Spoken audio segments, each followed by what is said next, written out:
I'm Mick Garrison. This is Postmortem, and our guest is one of the most versatile filmmakers of our time, William Friedkin. Bill, thank you so much for joining us. It's a pleasure, Mick.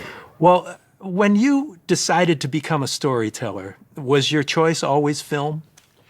No, I started in the mailroom of a television station in Chicago right out of high school. I never went to college. I have never had a lesson in filmmaking. No, I wasn't one of those young film buffs, you know, who were predominant in my generation. Right. You know, kids who grew up on the films I used to see were the Three Stooges. You know, where there'd be a Saturday afternoon of 8 short subjects and cartoons and a 40-minute feature. But I grew up in live television and loved it, and I had no particular goals apart from that. Well, you started doing documentary work for David Wolper and the like, but I guess your first, or one of your first fiction films was Off Season for Alfred Hitchcock Hour. Well, that's the first thing I ever did on a soundstage. But I had done a documentary in Chicago about an African-American man who was on death row. It's still available on VHS. Wow. And it saved this guy's life. It saved him from the electric chair. So it was filmmaking activism that actually made that happen. I thought, my God, film is so powerful. We can use film to save somebody's life.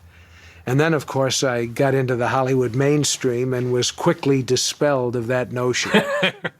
So how did that transition occur, going from that documentary film into narrative? Well, my film won a whole bunch of prizes at documentary film festivals where the Wolper Company had their own films entered, and my film kept winning. And so Wolper invited me to come out to California and do documentaries for him. He had a series on the ABC television network, and as a result of that, the producer of the Hitchcock Hour, Norman Lloyd, who was he was the saboteur in the movie Saboteur. Right. He had seen my documentaries, and then I met with him, and he said, look, we only have one show left. This is our last show after 10 years. Here's the script, if you want to do it. And it was a very interesting script by a fellow named James Bridges, who's passed away. Right. And I had never done anything on a soundstage. But we filmed at Universal and on the Psycho set, on the Bates Motel set. And now Mr. Hitchcock always wore a suit and tie, and I hear that that was not your habit at the time. Hitchcock at that time used to come in one day a week to just read his introductions off an idiot card, you know.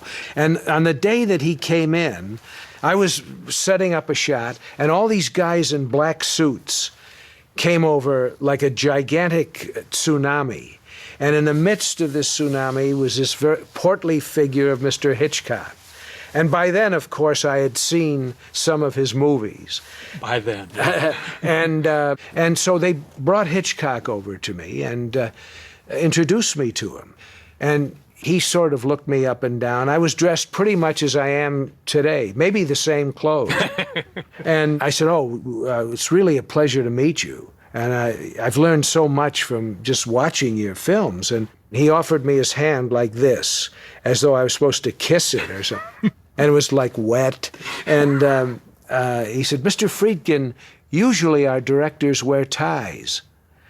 And I thought he was putting me on. And I said, well, I got dressed quickly today. I must have left it at home. And by then he was gone. He just walked away, and that's all he ever said to me. And I didn't see him or hear from him for 3 years. And then it was the night of the Directors Guild Award. And I had just won the Directors Guild Award for The French Connection. You know, it was a dinner setting, and there were tables and chairs and all these directors and their families. And in the front row, I see Hitchcock and his family.